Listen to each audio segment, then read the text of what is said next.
Thank you very much for your very kind introduction. And ladies and gentlemen, it's really a pleasure to join this really excellent event today.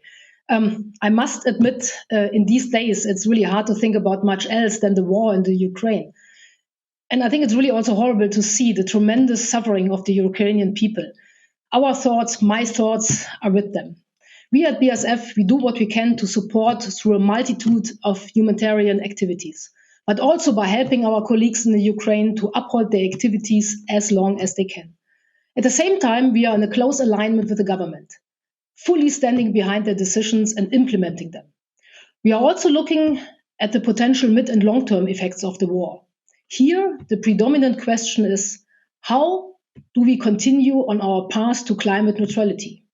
The war will not make the transformation towards climate neutrality easier. But for BASF, I can clearly say we stick to our targets. The transformation must not be slowed down by the tremendous challenges we are facing. We are committed to continue our path toward net zero. If anything, the groundwork has to be laid even faster. So I would like to share with you what we are doing and how we can speed up our transformation. Let me check how I can click the clicker here for the next slide. I hope it's working. It's not working. So please, someone click the next slide here. Our corporate purpose is we create chemistry for a sustainable future. And there's no question that a sustainable future is a climate neutral future. We know that we have a special responsibility in this because there will be no climate neutrality without chemistry. There would be no electromobility, no energy efficient housing, no wind turbines, and no solar panels without chemicals. As an industry, we deliver the products needed for a sustainable future. But at the same time, it's also our responsibility to produce them in a climate neutral way. And there's another important point. Climate protection needs a sound and stable economic foundation. That means only a competitive and strong industry can enable a sustainable and prosperous future. We can see that in many regions across the world, climate protection gains speed. However, we also see that different regions take different approaches. It is clear that energy policy and industrial policy are the basis for countries for position themselves in a new geo-economic age. Competitive sustainability and sustainable competitiveness will decide upon the sovereignty and power of nations. Competitive companies are the pillars for that. As a global company, we need to be successful in all countries where we produce, contributing to the transformation of these countries and maintaining and strengthening sustainable value chains. What we don't want is a different regional approach that leads to distortions like carbon leakage or trade barriers, because they create inefficiencies and waste resources that we need for transformation in all countries.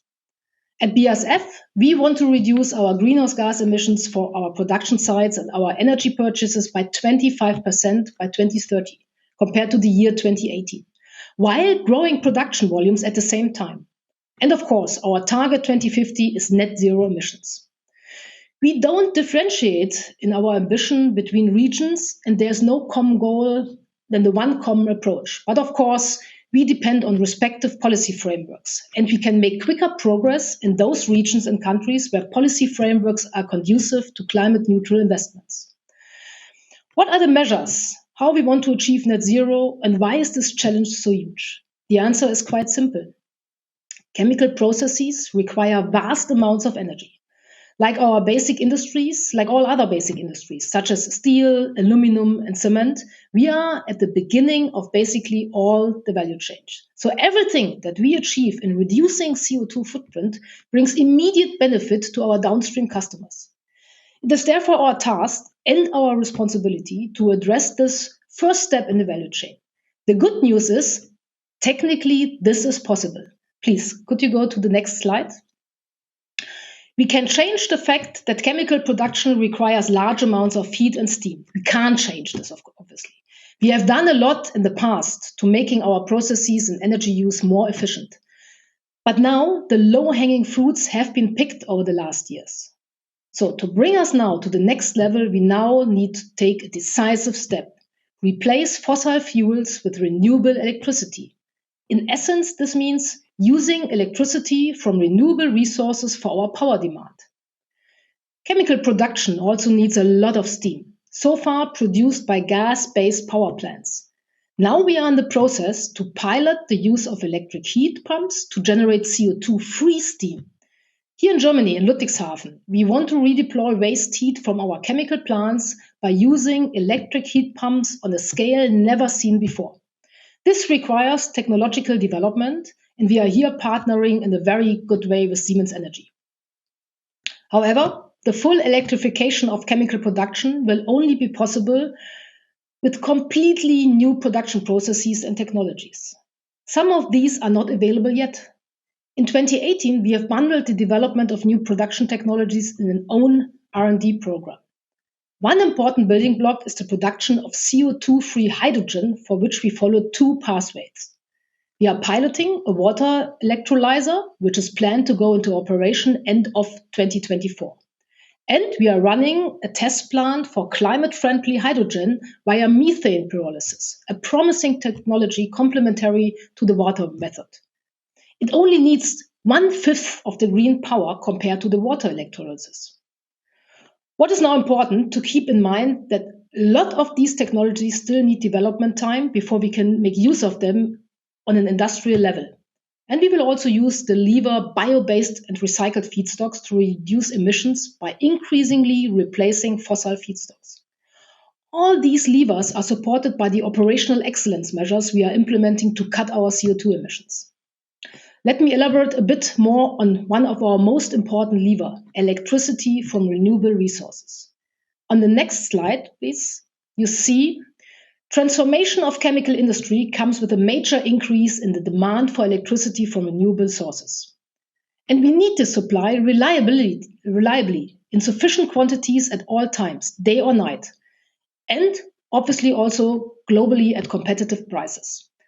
That is why we are taking renewable energy supply into our own hands. We have launched several projects together with partners, advancing our own renewable energy assets as well as long-term power purchase agreements. I'm very excited about these projects because they are a demonstration of our push and dedication to take new paths. However, this is where the competition between regulatory systems comes into play. In Germany and Europe, we ask ourselves, will we be able to get these projects working with all the existing approval and planning processes? And will we get the green power to our industrial sites? If you look at Germany, right now a single approval procedure for a wind farm, and Annalena Baerbock mentioned it this morning, can take up to 7 years, or it might be even 10 years. Relevant grids to southern Germany are still only at an early planning stage. And if you look now at China in comparison, the Energy Bureau and Guangdong Province authorities implemented the Renewable Direct Power Purchase Mechanism in 2021, with 1.5 years after the need for industry to make use of PPAs become clear. This allows us access to 100% renewable energy supply for our new site in southern China. This means also for Europe and Germany, significant acceleration of planning and approval processes is an absolute must. For Europe, there's another challenge.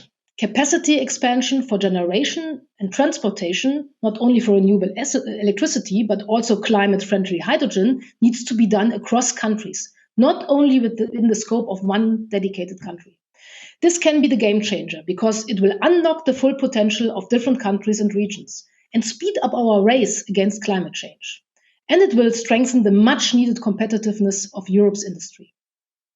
On the next slide, please. You see, all those new technologies are not economical at this point.